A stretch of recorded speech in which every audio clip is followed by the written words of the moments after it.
It's time for the SVU After Show here on AfterBuzz TV. We are talking Season 19, Episode 10, Pathological, Episode 11, Flight Risk, Episode 12, InfoWars. There has been 2 rapes and 1 non-rape. This is SVU! You're tuned in to AfterBuzz TV, the ESPN of TV talk. Now, let the buzz begin. Hello and welcome to the SVU After Show here on AfterBuzz TV. If you haven't already, go to youtube.com, search for AfterBuzz TV's drama channel. SVU is dramatic. It is. That's where we live. I'm Yael Tygiel. I'm joined by Taylor Gates. What's up? And your dark, moody lipstick. Yeah. It's my brand now, I guess. It's so dark and moody. Because I missed everyone so much. We're gone for so long. Well, everyone sit down because we have 3 episodes to get through. We're making up for lost time. Yeah, that's right. It's season 19, episode 10, 11, and 12. Before we jump in, I wrote it like 3 times to remind myself not to start until we give you our advisory and hotline. If you are the victim of sexual assault or need someone to talk to, please call RAINN, that's RAINN, at 1-800-656-4673, 1-800-656-4673. You can also chat. I don't know what that was. You can also chat live with them online, and they do not take note of where you are coming from. So you can talk to them anonymously online. Awesome. Okay. The other thing you should know is I'm going to make terrible jokes. I made some notes about stupid things. And so on this show, things get dark. And these are almost all of the stories we're talking about today are ripped from the headlines or air quotes ripped from the headlines. Yeah. So, these are real things that happen and we are going to say terrible things about them. And so you've been warned. Great. Let's jump into Pathological, season 19, episode 10. So we're at this school for sick kids, right? I don't know if it's like sick kids. Is it sick kids or is it just like a special needs? Yeah. Sure. Well, she's not special needs. She's just sick, which right. I guess makes her needs special. I guess, or maybe she like missed a ton of school because she was like in the hospital or something. Maybe? Sure, I'll allow it. Cool, great. Thank you. I wrote school for sick kids because it also like said the name of the school and then didn't touch on what kind of school this was. Yeah, they were just learning about ecology. It's fine. Okay, so we have Mariel because I guess they couldn't just name her Ariel. I thought her name was Miriam for like half of it, and I was like, "What are they saying?" I was like, "Mariel, okay." And Cody, they're found on the floor of the supply closet, and she's like, "He raped me." Wait, I just noticed Ariel. Okay, yes. I didn't even notice that until you said it, but that's bad. I was like, you guys really could have just called her Ariel; it would have been fine. I didn't even make that connection until you said that, but that's terrible. Oh, wow, that's great, incredible. I love it. Her mom's name should have been Vanessa. Yeah. But it wasn't. King Triton. Just like let's just make it the Little Mermaid. Like either you're in or you're out, you know? I think the first time I watched this episode I didn't catch. I had a very specific thought throughout the whole episode the first time I watched it, so I very much was not taking the information. And my thought was this. Do you all remember season 5, episode 19, Sick? It is the Michael Jackson episode. Oh, sure. That's the one where we have a kid whose grandmother is making her sick. Yeah. And then at the end, it's Munchausen by proxy. Like, it's the same story. The only difference is she's older now, so she murders her. Right. That was the difference. I called this twist kind of from the get-go just because I had seen the story that it was based on, like, really, really soon beforehand. And I was like, ooh, like, we know. Because that's a crazy headline. I had not heard that headline. I'd heard of it. So I definitely just thought this was, they took that and were like, what if she was older and killed her? Yeah, but what if we took it to the next step? Right. What if we ripped from our own headline? Right? From season 5. No one watched that episode.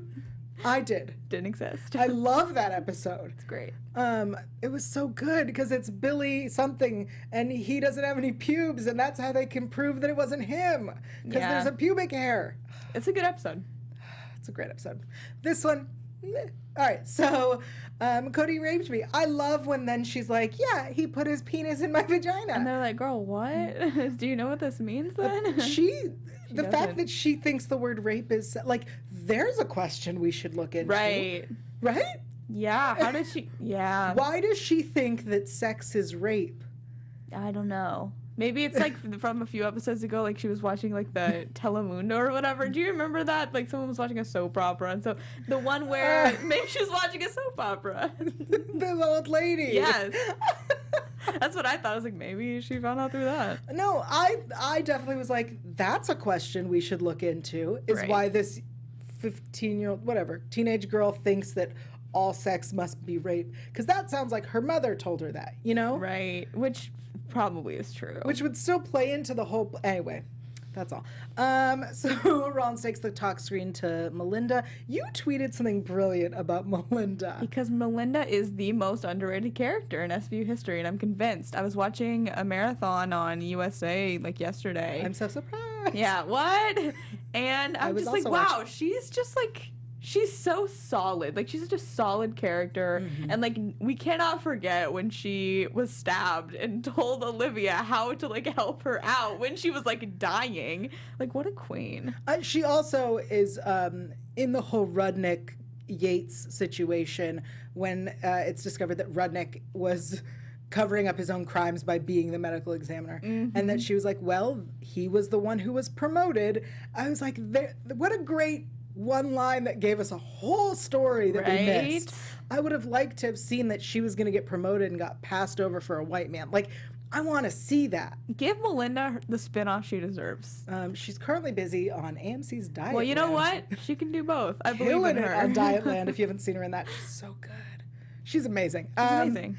Okay, so all the drugs that are being mixed are killing this girl. Great. Casual. So they visit the doctor, who is surprised by all these mixed meds. I really like the idea that all of these doctors are like, well, why would a mother lie about? Because that's a really fair point. Right, and they even said a line, they're like, when someone fills in their kid's medical history, you believe them. Right. Why wouldn't you, you know?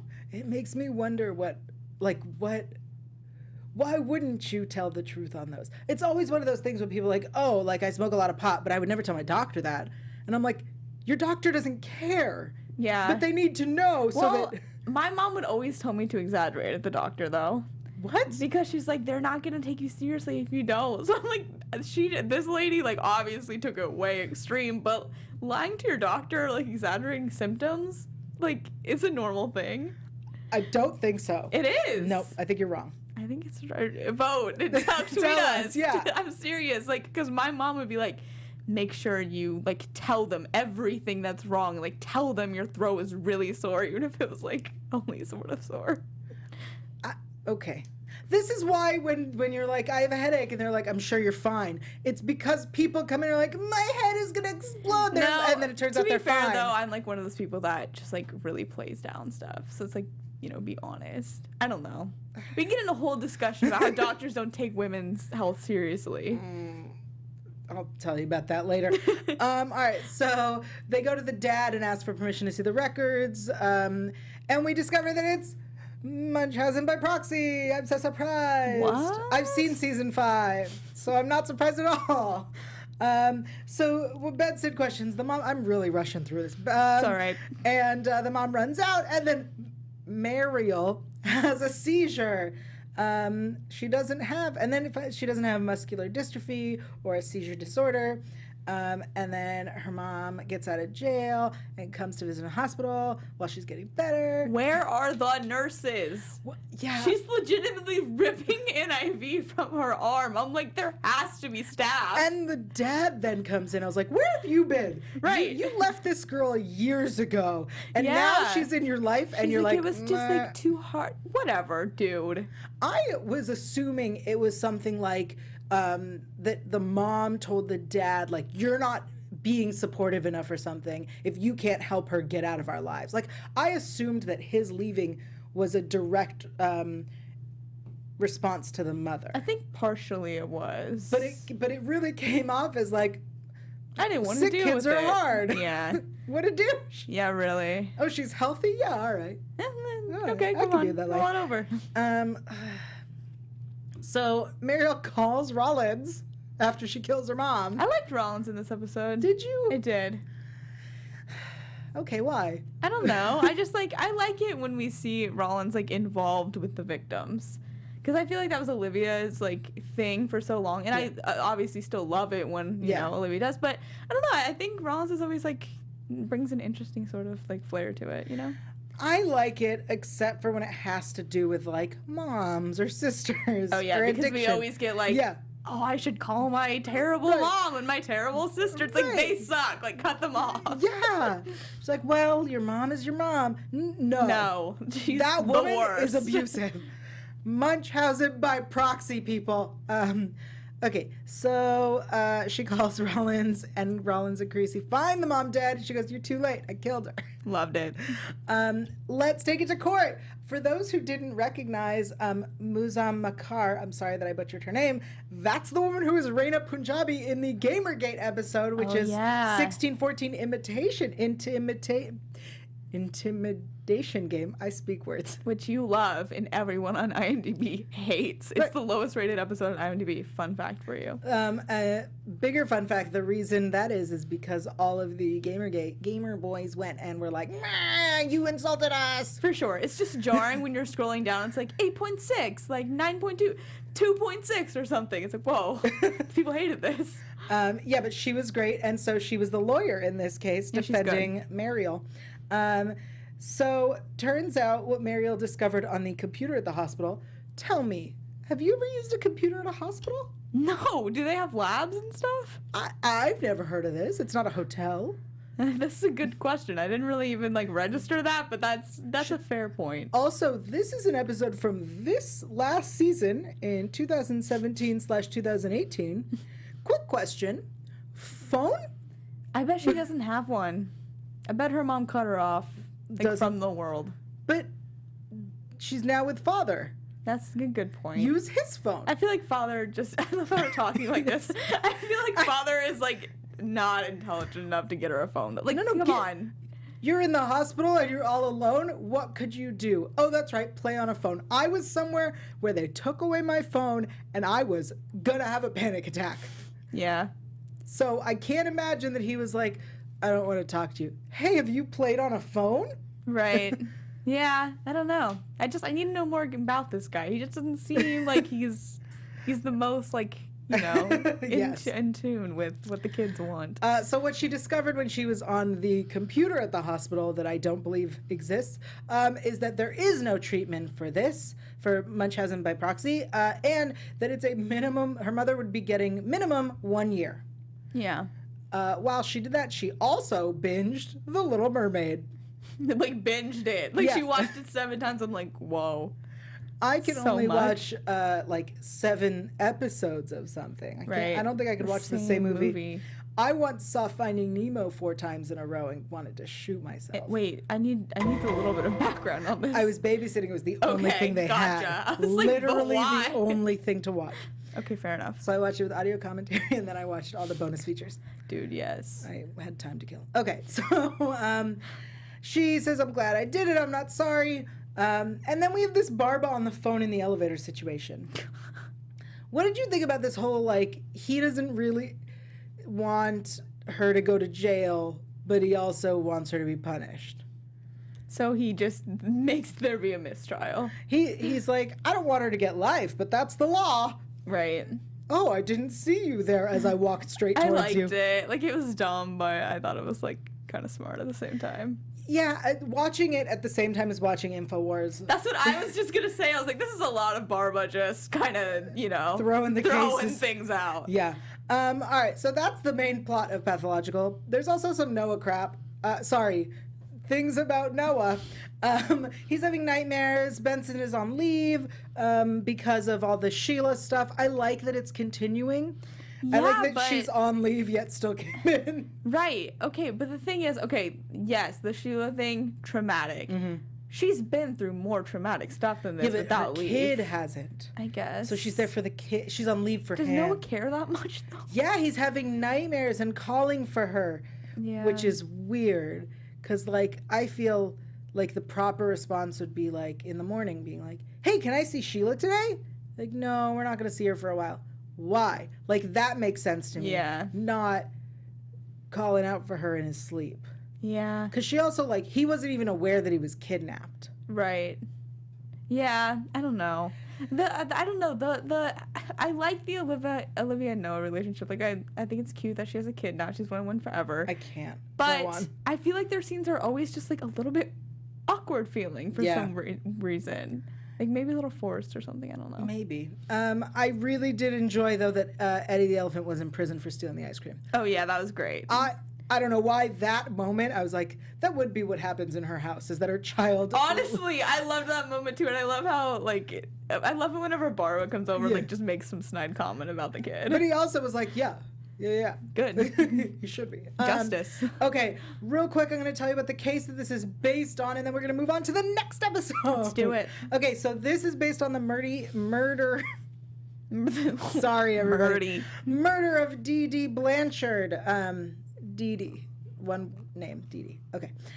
So this happened in Missouri. Shock. Sorry, no offense, people. So Dee Dee Blanchard was found face down in the bedroom of her house just outside Springfield. I'm going to assume Missouri. Lying in a pool of blood. Lying on the bed in a pool of blood. I'm thinking too fast. I apologize, everybody. From stab wounds that killed her several days earlier. There was no sign of her daughter, Gypsy Rose, who, according to Blanchard, suffered from leukemia, asthma, muscular dystrophy, and several other chronic conditions, and had the mental capacity of a 7-year-old due to brain damage she suffered as a result of her premature birth.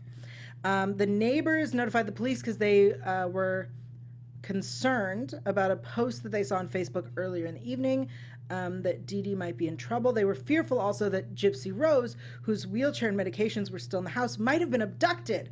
They found Gypsy Rose the next day in Wisconsin, where she had traveled with her boyfriend that she met online. She was alive and well. So then public outrage that someone might have taken advantage of a severely disabled girl to kill her mother gave way to shock and sympathy for Gypsy Rose, who investigators announced was that the younger woman was actually an adult and had none of the physical or mental issues her mother had claimed she had. Yeah, there's a lot of like crazy articles about this that go really in depth, and I would recommend to read them because it's an insane story. Like if you thought this episode was crazy, like the real thing is even more insane. So yes, check out the murder of Dee Dee Blanchard. That was literally just the top of Wikipedia. You're welcome. Okay, flight risk. I was so excited for this episode before it aired.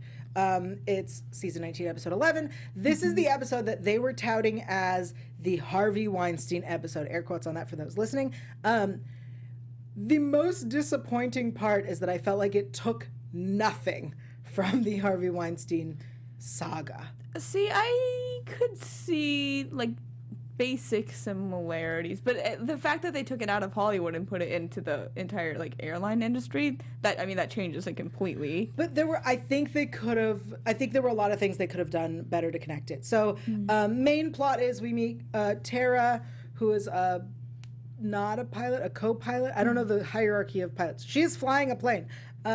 She tries to crash it. Everyone's racist and assumes it's terrorism. Yeah. That I wish we would have delved into. Yeah. That really pissed me off. And Rollins is being problematic again. Oh, wait till the next episode. Yes! So she's in airport jail. Turns out a real thing, at least according to SVU. Oh, yeah. So she says she was raped. She told the airline she works for. She was promised by the airline that she'd be fast-tracked and would never have to fly with him again. Apparently, she never missed a day until the rape, and then... and she used to fly with this guy all the time, but now they didn't. His name is Logan Carter, played by Martin Donovan, who is an actor that I love, and I feel like he could have done so much more with this episode, and he kind of phoned it in, and I was very sad. Because I love him. What is he in? He was, one of my favorite things is he was in Saved. Oh, okay. And he was also on Weeds. Gotcha. He's great, and you've seen him in a bunch of stuff.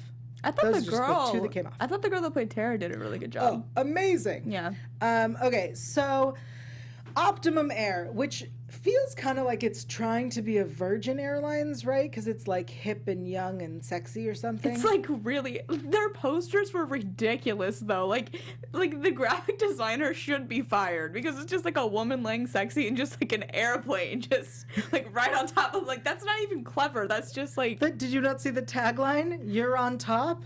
Oh my God. God. That's the tagline. The tagline is good, but the design, the art for it was horrific and not at all professional looking. Benson goes to Optima Bear to talk to the CEO. I love when she's like, "This is sexist," and he goes, "I have daughters." Yeah, it's like, okay. Yep, I'm sure you do. I even allowed the assistant to take the day off to attend the Women's March and wear that hat. Yeah. I was like, I'm sorry, I'm pretty sure we're allowed to say pussy hats. The assistant was like, it was such a great experience. I'm like, shut up. His heart bleeds pink, but let's be honest, sex sells. And then he says that not everyone has the stamina to be a pilot. And I went, oh, they straight up just took that from Trump's debate, where he's like, you don't have stamina to be president. Yeah. They just were like, that's some fun sexism. Let's take that.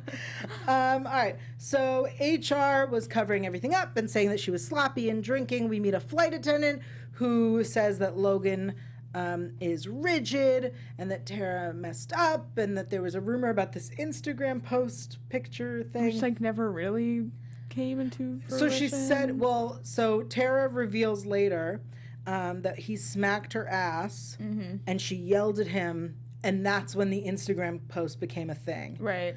And then she, like, bought the drink to be like, let's move forward. And then he raped her. So she then has the controlled call where he confesses. Luckily, we also have her sister who took the photo of the bruises because she's a doctor who was like, I've seen this. Her sister was so wonderful. Her sister was great. I would have liked more of her. Me too. I liked her a lot. Optimum Air CEO speaks up after he's arrested. We support our female pilots, and the Pirates. Girl, we have so much to get through. That would be such a different episode. I would watch it so hard, though. I would also watch that. So they support the female pilots, to which I went, you've told us there's one. You've told us Tara's the only one.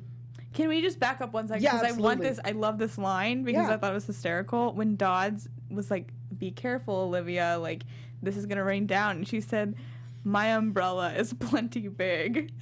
It's just like, this feels like, this isn't like an innocent line. Like, that feels like some kind of like, I don't know. I believe from what I understood his euphemism was that the shit's gonna rain down. Yes, but just my umbrella is plenty big. I just thought that was so funny. It was. It was a good line. Thank you for bringing that line. Yeah, you're welcome. All right, so we find another woman. Her name is Jean. Great. She's a pilot. She's a captain now. She is a previous victim. She kept the emails and the photos of the bruises and the clothing. She was also in the Hillary Duff episode of SVU. Yes, she was. Was she the woman whose kid didn't get vaccinated? I think so. I just knew I recognized her, so I looked her up and I was like, oh, the Hillary Duff one. Yeah, I think she was the other mom who was like, I don't have to vaccinate my kid. It's my decision. I think that checks out. Right. That's who I think she was. Because I definitely remember that she was in that episode as well. So Logan Carter gets 10 years. Tara's going to get 2 years and can't be a pilot. And then they decide to take on Optimum.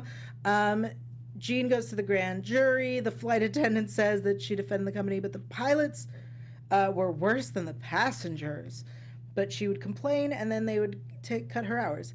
And the assistant comes in, the one who got to go to the Women's March, and gives Barbara a doc she was supposed to shred, but they say that it's a memo being like, women can't do this. Yeah, like, okay. So then Barbara does this thing with the grand jury, and I need to talk about it because it was dumb.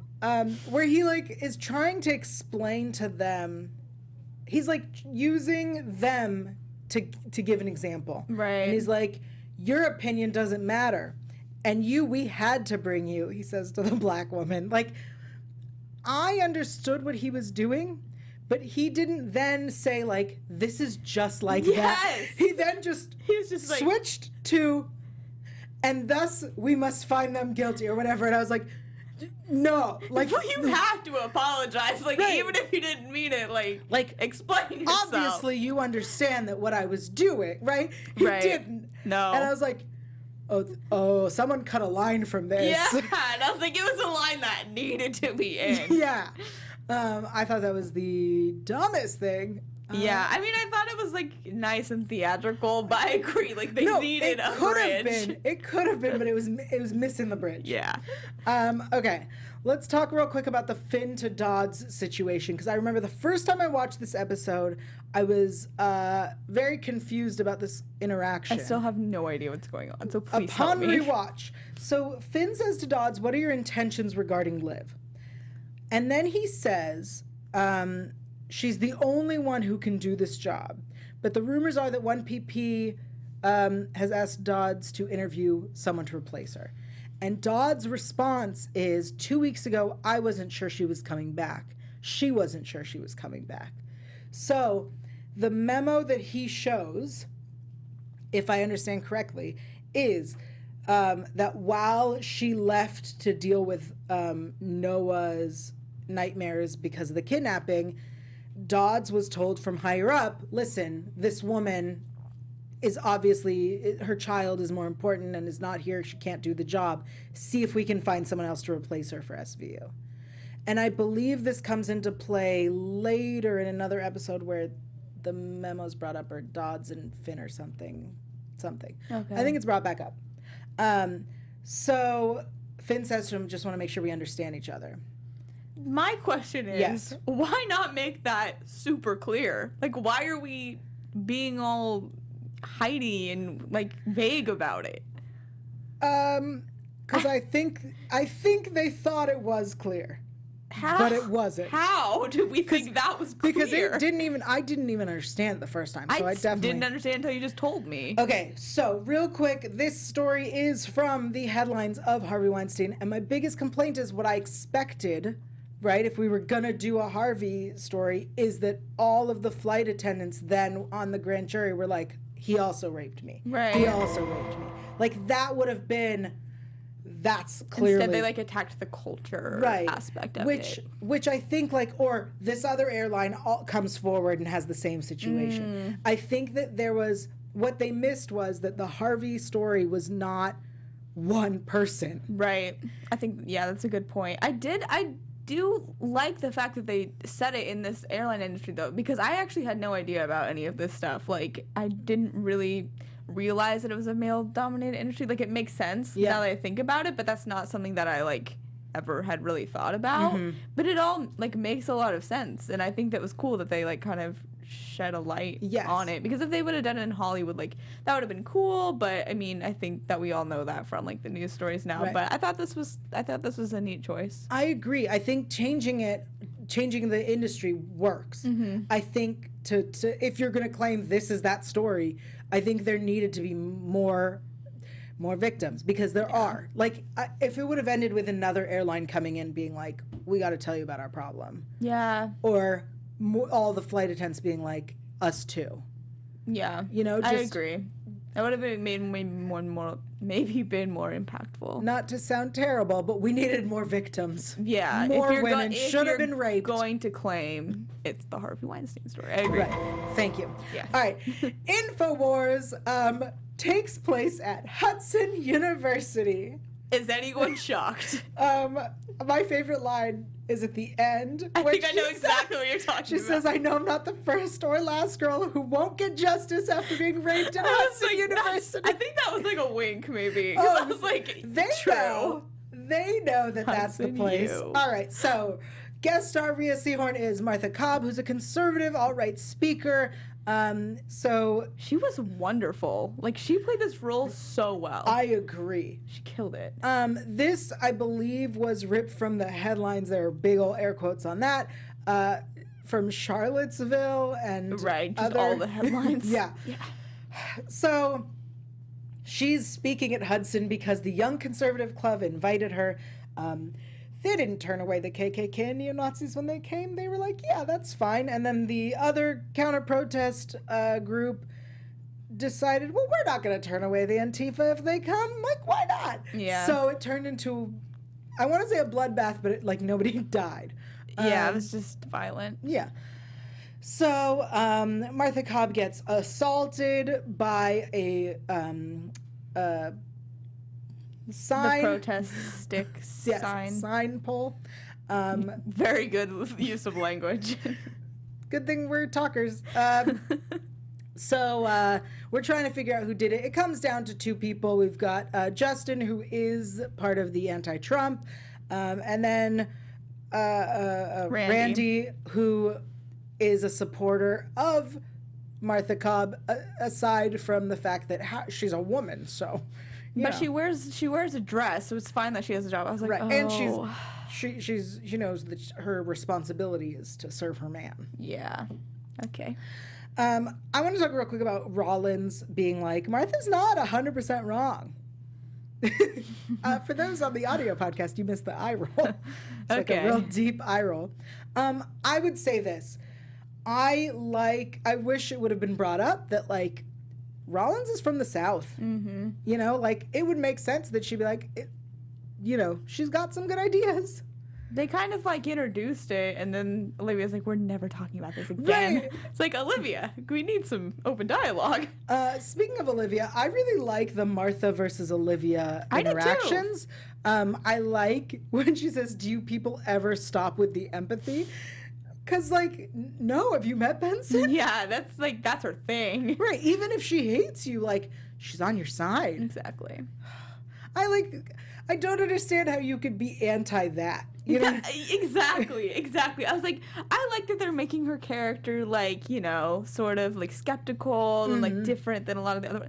But, like, come on. Like, anti-empathy, that doesn't make any sense. Like, I get the other things, but that was just, like, a bit of, like, too much of a caricature at that point, I think. So we do the lineup, and Martha is like, it's Justin. That's his name. And then she's at the book signing, and she's like, help me with this online harasser. And then that disappears. Yeah. I think that they were just bringing up the fact that she's, like, harassed 24/7, though. Yeah, like, she's a woman. Yeah, on the internet. Hi. Who isn't? Right. Literally before the show responded to someone with great thanks. I get it. Right.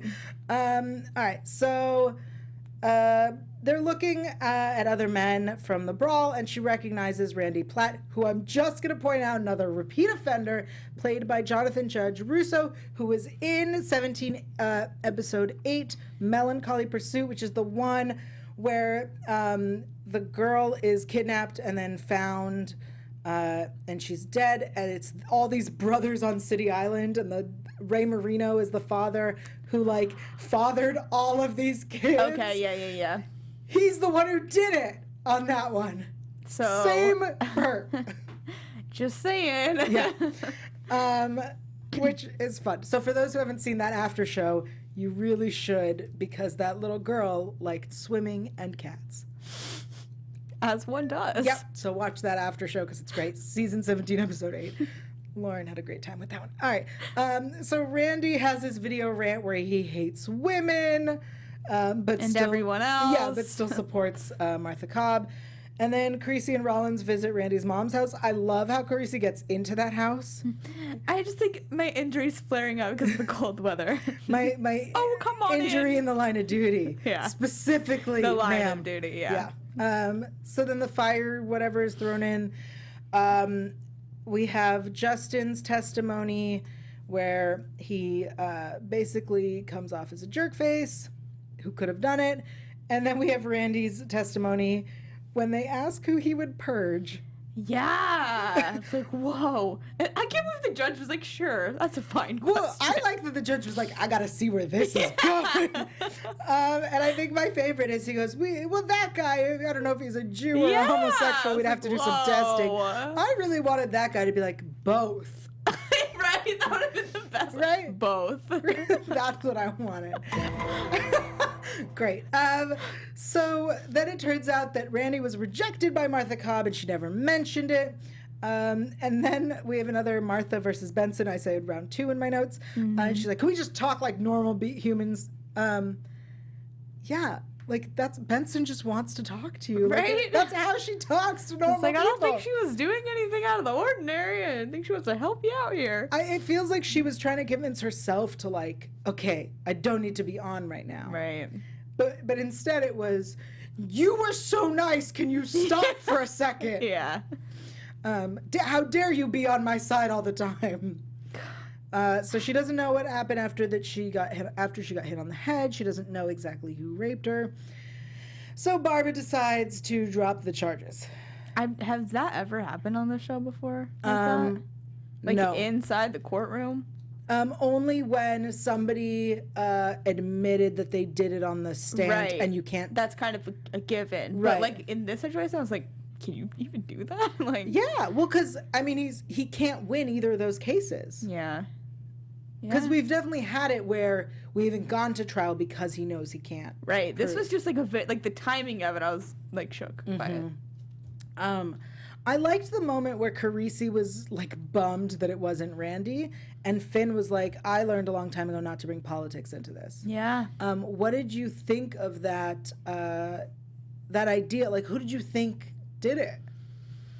I don't know. I was kind of like torn after the news came out that she like rejected him at the bar. I was like, ooh, like that would make sense, right, you know, for him. But I don't know. They both just came off so bad, right? In their testimonies, like I could see either of them. Who did you think? So watching it, I don't know if I think this because of my own personal political bias, but I think, and I can't tell if the show was trying to tell me that it was Randy. I think it sort of was.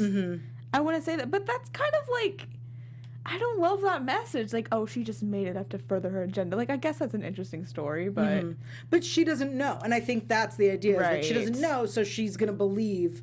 Right, which I think makes sense. Like, I think anyone would, you know, do that. I kind of wish it was more like the episode Doubt, one of my favorites, where you, at the end, you really don't know. Yeah. I think I would have preferred that. Yeah. Or the episode with the Drea DiMatteo and the abuse of the kid and the taxi driver and everything, where at the end they both say they did it. Yes.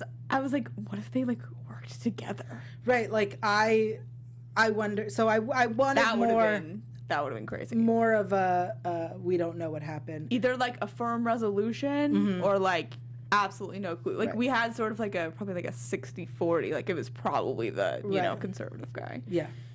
But again, is that because I think that, or is that what they were trying to say? I don't know. Leave us a comment. Yeah, please. Because I'm curious. Especially if you're conservative, I would like to know if it's my bias pointing me that direction. I really like this episode, honestly. I thought it was really sort of different. I go back and forth, but I think I like it. I think I really liked it. I like it. Because I loved, like, her performance. Like, I think that her whole performance grounded it so well. Yeah. I'm just going to remind you that she is not the first or the last girl that's not going to get justice for getting raped. She's not. She's really not. Okay, so that one was ripped from... Wait, can we talk about the fact that she was at the guy's coffee shop at the end? Yeah. Can you offer some clarity on that for me? So she says that she's at the coffee shop because she doesn't stand down and she's going to look him in the... Because she thinks he did it. So she thinks it's that guy still. Okay, gotcha. And his face was like I'm going to pretend I'm not terrified that you're here. Yeah. Honestly, kind of like good though. Like, and I loved the way that they dressed her in this episode. Yeah. I'm not a big fashion person, but I like what they put her in. Yeah, it's like very Claire Underwood. Yeah. I liked it too. Okay. We have news. Yeah, we do. We have big news. Hit it. There Thank it is. you. That wasn't a demand. Thank you, Steve. Hit it. It was like DJ. a cue. Yeah, I was trying to cue it. Okay. If you missed the huge freaking news, there is going to be... Dick Wolf has returned to New York. There's going to be a spin-off because the Chicago's. You got it. No, I really did get it. Okay, I was good. shocked that we are not doing another Chicago show for once. That's right. There's going to be a new spin-off. It is Law & Order Hate Crimes, which is based off a real squad in New York, as is SVU. And it's going to be a new show that's going to come out next season. But this season, during season 20, they will be introduced in an episode of SVU. No casting has been announced yet. I'm going to volunteer that they take Philip Winchester with them. Take him. Or I would be okay with Barba being there. Oh, that would be awesome. That would be so fun. Yeah, that would be a lot of fun. I'm really looking forward to it. It's also going to be produced by Warren Leight, who was the showrunner for SVU for many seasons. Is he producing or is he showrunning this? excellent I question. think he's show running it. Also possible. Yeah. Those sound like words I read. Which is awesome, but I really, really, really hope they get a diverse writer's room. Because if you're going to do hate crimes, Yes. like, you gotta have, like, a diverse writer's room. Because Warlight's great, but he's also a white guy. Yes. I agree 100%. I hope also the cast Yes. is pretty, like, that's why I think Barba would be so good. Yeah. So my suggestion to the writers, put some Barba, have him be Yeah. the guy in there, because that'd be great if that was like what happens. Warren Light, yes, is going to showrun. Yeah, cool. Yep. I'm excited. Yep. The name of it just like sounds like not appealing, but then I have to remember that like the original or one of like the working titles was Law and Order Sex Crimes for this. Right. So maybe it's gonna be awesome, you know?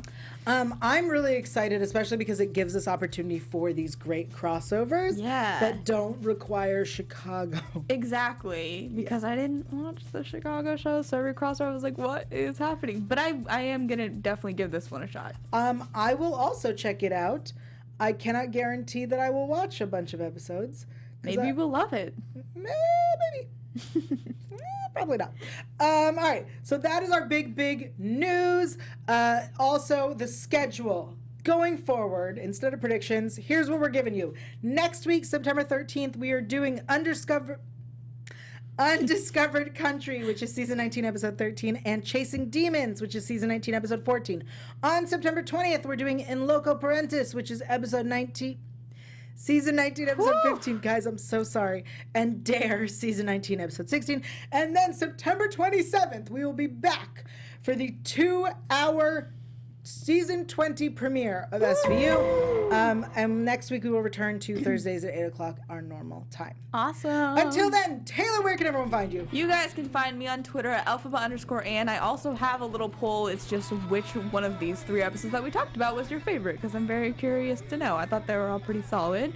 And then you can also find me on Instagram at Taylor_Gates_. I also host the Sacred Lies After Show every Sunday at 6 p.m. on Facebook Watch. It's really good. You should definitely check that out. I'm Yael Tygiel. I'm everywhere at Yael Tygiel. That's YAELTYGIEL. Find me here Thursdays at 8 and Sundays at 7 for Winona Earp. That sounds accurate. Bye! From executive producers Maria Menounos, Kevin Undergaro, Phil Svitek, and the entire AfterBuzz TV staff, we would like to thank you for listening to the AfterBuzz TV network. To watch or listen to other after shows and post comments or questions, be sure to visit AfterBuzzTV.com. I'm Sir Richard Wentworth, and this has been a presentation of AfterBuzz TV. Dun, dun. The views expressed herein are those of the hosts only and do not necessarily reflect the views of AfterBuzz TV or its owners or principals.